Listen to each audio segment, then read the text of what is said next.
यह कहानी सूरदास नाम के एक अंधे भिखारी की है जो कि अपने पोते मिठुआ के साथ रहता है।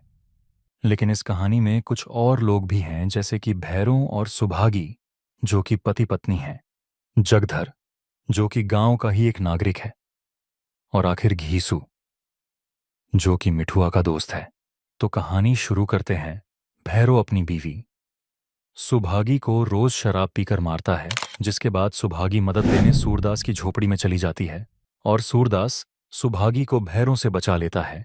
ऐसा बार बार होता रहने पर भैरों सूरदास से दुश्मनी ले लेता है और एक दिन बदला लेने के लिए सूरदास की झोपड़ी में आग लगा देता है। पूरे गांव में हल्ला मच गया। सूरदास भागता हुआ आया और राख में से पैसों की पोटली ढूंढने लगा। उस पोटली में सूरदास की जीवन भर की कमाई थी, जिससे वो 3 काम करवाना चाहता था। पहला काम मिठुआ की शादी, दूसरा काम पितरों का पिंडदान और तीसरा काम गांव में कुआं खुदवाना। पैसों की पोटली न मिलने पर बहस हो गया, क्योंकि ये उसकी 3 अभिलाषाओं की राख थी। इतनी में से गांव के एक बुजुर्ग इंसान बोले कि दुश्मन का कलेजा ठंडा किया होता तो ये आग न लगती। यानी कि वो भैरों की तरफ इशारा कर रहे थे। लेकिन सूरदास ने पोटली वाली बात को छुपाए रखा, क्योंकि उसको लगता था कि जब गांव वालों को पता चलेगा कि एक अंधे भिखारी के पास इतना पैसा है तो लोग उस पर शक करेंगे।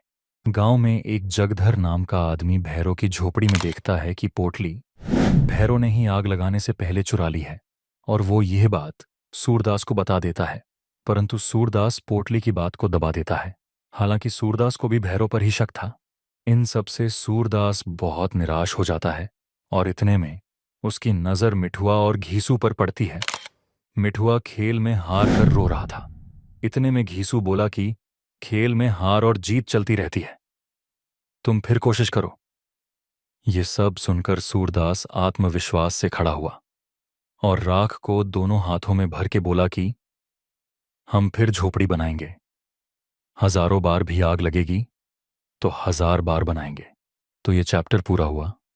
इसके इंपॉर्टेंट क्वेश्चंस जानने के लिए हमारा टेलीग्राम चैनल ज्वाइन करें।